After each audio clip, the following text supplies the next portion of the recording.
22:19 ஒருவன் இந்த தீர்க்கதரிசன புத்தகத்தின் வசனங்களில் இருந்து எதையாயினும் எடுத்து போட்டால் ஜீவ புத்தகத்திலிருந்து பரிசுத்த நகரத்திலிருந்து இந்த புத்தகத்தில் எழுதப்பட்டவர்களிலிருந்து அவனுடைய பங்கை தேவன் எடுத்து போடுவார். என்ன சொல்லப்பட்ட இது ரொம்ப முக்கியம்.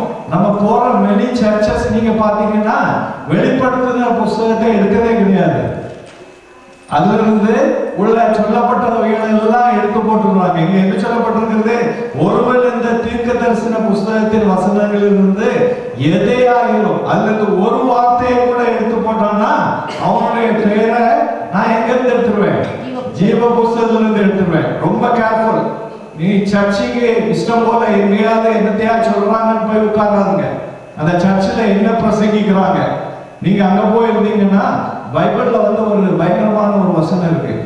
குடிக்கிறவன மட்டும் இல்ல, குடிக்கிறவனுக்கு ஊத்துறவனையும் சேர்த்து நான் தண்டிப்பேன் ஆண்டவர் சொல்லி இருக்கிறார். பொய் சொல்லுகிறவனை மட்டும் இல்ல, பொய் சொல்லுகிறதுக்கு காரணமா இருந்தவனையும் ஆண்டவர் தண்டிப்பார். இது தெரிஞ்சுக்கிறீங்க. சில நேரத்துல அதாவது ஸ்மார்ட் ஆளுங்க, விஸ்டம் உள்ளவங்க, அவங்க செய்ய மாட்டாங்க, மற்றவங்களை செய்ய விட்டுட்டு இவங்க பலனை அறிவிப்பாங்க. இங்க நினைச்சுக்கிறாங்க அவனை நினைச்சுட்டேனா அப்படின்னு சொல்லி. ஒரு பாஸ்டர் என்ன சொன்னார், ரொம்ப ஆச்சரியமா இருந்தது.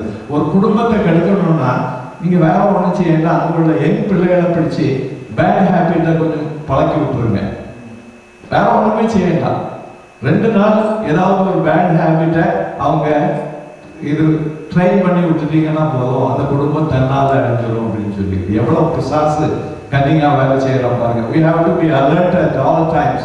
அதனாலதான் even we should not give a small door for the enemy to come in. இது சின்னது தானே அப்படின்னு சொல்லி ஒரு சின்ன டோரை கொடுத்தீங்கன்னா அவன் கொஞ்சம் கொஞ்சமா உங்களை வெளியே தள்ளிடுவாங்க. கேமரா போயிட்டு சொல்லுவாங்க இல்லையா, மழை பெய்யுது அப்படின்னு சொல்லிட்டு அந்த தலையை போடுறதுக்கு ரூம் கொடுத்தீங்கன்னா கொஞ்ச நேரத்துல அது கொஞ்சம் கொஞ்சமா முழுசா உள்ள உங்களை வெளியே தள்ளிடும். பிசாசு அப்படிதான். டிரைவ் பண்ணுறது கார்ல பின்னால இருக்கிட்டு இடம் கொடுத்தீங்கன்னா கொஞ்ச நேரத்துல உங்களை பின்னால போட்டுட்டு பிசாசு டிரைவ் பண்ண ஆரம்பிச்சிடுவான். If you want to go where you want to go, you will go where he wants to take you. அதனால even for 5 minutes don't give him opportunity to do anything. இதனால சொல்லப்பட்டிருக்கிறது, இந்த தீர்க்க தரிசன வசனங்கள் இருந்து எவைகளை எவன் ஒரு வார்த்தையை கூட எடுத்து வெளியே போட்டானோ அவருடைய பெயரை நான் ஜீவ புஸ்தகத்திலிருந்து கிறுக்கி போடுவேன் என்று. அதனால எத்தனை பேர் உற்சாகமா ஸ்மார்ட்டா இருக்கீங்க? நீங்க உடனே கீழ்படியணும். நாளைக்கு நினைச்சீங்கன்னா பிசாசு வழி திறந்துருக்கோம். ஒரு வண்டர்ஃபுல் ட்ரிக் ஆஃப் தி எனிமினா என்னன்னா போஸ்ட்போனிங். இது பிசாசுக்கு ரொம்ப கை தேர்ந்தது. அவனுக்கு தெரியும் போஸ்ட்போன் பண்ணவே ஒரு நாளும் அந்த நாளுக்கு சேர மாட்டான். இன்னைக்கு இல்லை, அடுத்த வாரம் பார்த்துக்கிட்டு, அடுத்த வாரம் கேட்டா இன்னைக்கு கொஞ்சம் ப்ராப்ளம் இருக்கு, அடுத்த வாரம் பார்த்துக்கிட்டு. அப்படி இந்த போஸ்ட்போன் பண்றவங்க ரொம்ப பிசாசினால ஏமாற்றப்பட்டுருவாங்க. அதனாலதான் பைபிள் சொல்லிருக்கு, இன்றே ரட்சிப்பின் நாள், இன்று தேவனுடைய வசனத்தை கேட்டால் இன்னைக்கே ஒப்பு கொடு. அப்படி ஒப்பு கொடுத்துருக்கவங்க கேள்விப்பட்டிருக்கீங்களா? ரட்சிக்கப்பட்ட உடனே அந்த பைபிள் இருக்கிற ரட்சிப்பெல்லாம் அந்த மாதிரி தான். அப்போஸ்தலர் நடவடிக்கை இல்லை.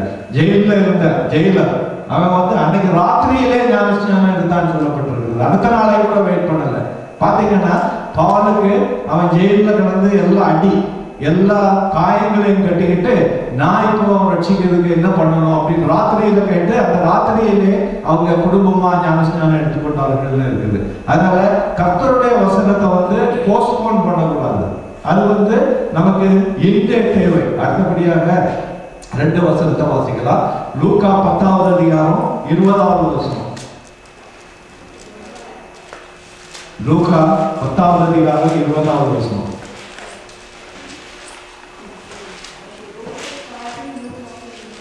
Hallelujah. Thank you, Lord. ஆவிகள் உங்களுக்கு கீழ்ப்படிவதற்காக நீங்கள் சந்தோஷப்படாமல் நாமங்கள் பரலோகத்தில் எழுதியிருப்பதற்காக சந்தோஷப்படாமல், ஆவிகள் உங்களுக்கு கீழ்ப்படிவதற்காக சந்தோஷப்படாமல் உங்களுடைய நாமம் பரலோகத்தில் எழுதப்பட்டதற்காக சந்தோஷப்படுங்க. இது எதுக்காக சொன்னார்னா, கடைசி நாட்களில் நிறைய பேர் ஆண்டவர்கிட்ட சொல்லுவாங்க, உங்களுடைய நாமத்துல நாங்க இதை செய்தோம், அதை செய்தோம், இதை செய்தோம் சொல்லுவாங்க. ஆனால் தேவன் சொல்லுவார், உங்களை நான் அறியேன் அப்படின்னு சொல்லிட்டு. எதனால? நம்ம செய்ததுனால இல்லை, நம்முடைய பேர் பரலோகத்தில் எழுதப்பட்டிருக்கணும். அதுக்காக முதலாவது இடம். அதுக்கு பிறகுதான் மற்றவர்கள் எல்லாம். நம்முடைய பேர் எழுதப்படும் போது மற்ற கணக்கெல்லாம் நம்ம கொடுக்க வேண்டியதில்லை. ஆண்டவர்கிட்ட அந்த கணக்கெல்லாம் அவர் வச்சிருப்பாரு. ஒன்று கூட அவர் சொன்னார், நீ ஒருவனுக்கு ஒரு கிளாஸ் தண்ணியை கொடுத்தீங்கன்னா அதுக்குள்ள ரிவார்டை பெற்றுக் கொள்வாய் அப்படின்னு சொல்லியிருக்கு. அப்ப அந்த ஒரு கிளாஸ் தண்ணி கொடுக்கறது வரை அவர் கணக்கு வச்சிருக்கிறார். அது மட்டும் கணக்கு வைக்கல, உன்னுடைய தலையிலிருந்து ஒரு முடி விழுந்தா கூட என்னுடைய கணக்குல எல்லாம் அது விழாது அப்படின்னு சொல்லப்பட்டிருக்கிறது. அப்போ அவங்க எத்தனை முடி விழுது. விசேஷமா பெண்களுக்கு சீவுனாங்கன்னா சீப்பு பூரா முடியாத இருக்கும். ஆனா ஒவ்வொரு முடிக்கும் ஆண்டவர் கணக்கு வச்சிருக்கேன். இது எதை சொல்லுதுன்னா, ஆண்டவர் everything he gives account. அதனால அவர் பார்க்கிறார் என்ற அந்த எண்ணம் வரும் பொழுது பரலோகத்துல நம்ம பெயர் எழுதப்படுவதற்காக will do everything. இன்னொரு வசனம் பார்ப்போம். பிலிப்பியர் 4வது அதிகாரம், Philippians chapter 4 verse 3. Is your name written in the book of life? Yes. Is your name? Where is the book of life? Huh? Where is the book of life? Huh? You don't know. Okay. It's in heaven. Hallelujah. Philippians chapter 4 verse 3. Philippians chapter 4 verse 3. அன்பின் உத்தம கூட்டங்களிலே அவர்களுக்கு உதவியாயிருக்கும்படி உன்னையும் வேண்டிக் கொள்ளுகிறேன். அவர்கள் கீழே மற்ற உன் உடன் வேலையாட்களோடும் கூட சுவிசேஷ விஷயத்தில் என்னோட கூட மிகவும் பிரயாசப்பட்டார்கள். அவர்களுடைய நாமம் ஜீவ புஸ்தகத்தில் இருக்கிறது. அவர்களுடைய நாமம் ஜீவ புஸ்தகத்தில் எழுதப்பட்டிருக்கிறது. இங்க என்ன சொல்லப்பட்டிருக்கிறது? அருள் பிரதருக்கு பேரு, மதன் பிரதருக்கு பேரு, குமார் பிரதருக்கு பேரு, உதயன் பேரு, பேட்ரிக் பிரதருக்கு பேரு. இவங்கெல்லாம் குடும்பமா தேவனுடைய ராஜ்யத்துல சுவிசேஷத்திற்காக பிரயாசப்பட்டார்கள். இவர்களுடைய பெயர் எங்க எழுதப்பட்டிருக்குது? இப்படி இருக்கணும். நம்ம எல்லாருடைய சுவிசேஷ காரியங்களை குறித்து நம்ம செய்யறதெல்லாம் ஆண்டவர் பார்த்து நம்முடைய பெயரை எங்க எழுதுறாரு? ஜீவ புஸ்தகத்துல. அது சாட்சி. அதனாலதான் அதை வாசிக்க சொன்னேன். தேவன் சாட்சியா சொல்லப்பட்டிருக்கிறார். சபைகளில் இருக்கிற ஒவ்வொருவரும் நிசானுடைய பெயரு அவர்களுடைய செய்தது அப்படின்னு சொல்லி ஜீவ புஸ்தகத்துல. யாரும் பார்க்காதுங்க, அதாவது எனக்கு பேர் சொல்லல, எல்லா குடும்பமா அப்படின்னு சொல்லியிருக்கேன். எல்லாருடைய பேரையும் ஆண்டவர் பரலோகத்துல எழுதணும், பரலோக ராஜ்யத்துல. அடுத்தபடியாக நான் பார்த்தா, உயர்ந்த வஸ்திரம் தரித்து நம்ம வர்றதுனால ஆண்டவர் பரலோகத்துக்கு கொண்டு போக பார்ப்பதில்லை. அல்லது தாழ்ந்த வஸ்திரம் போட்டிருக்காங்களா, வஸ்திரங்களை ஆண்டவர் பார்க்கறது இல்லை. அதனால நான் வஸ்திரம் நல்லா போடக்கூடாதுன்னு சொல்லல. Don't take it in a wrong attitude. ஆனா என்னதான் வஸ்திரம் போட்டிருந்தாலும் ஆண்டவர் வஸ்திரத்தை பார்த்து ஆமா பரலோக ராஜ்யத்திற்கு போமா அப்படின்னு சொல்ல மாட்டார். அதனால நம்ம உயர்ந்த வஸ்திரம் தருத்தவர்களோ தாழ்ந்த வஸ்திரம் தருத்தவர்களோ என்று தேவன் பார்ப்பதில்லை.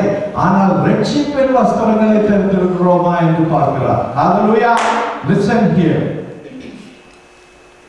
No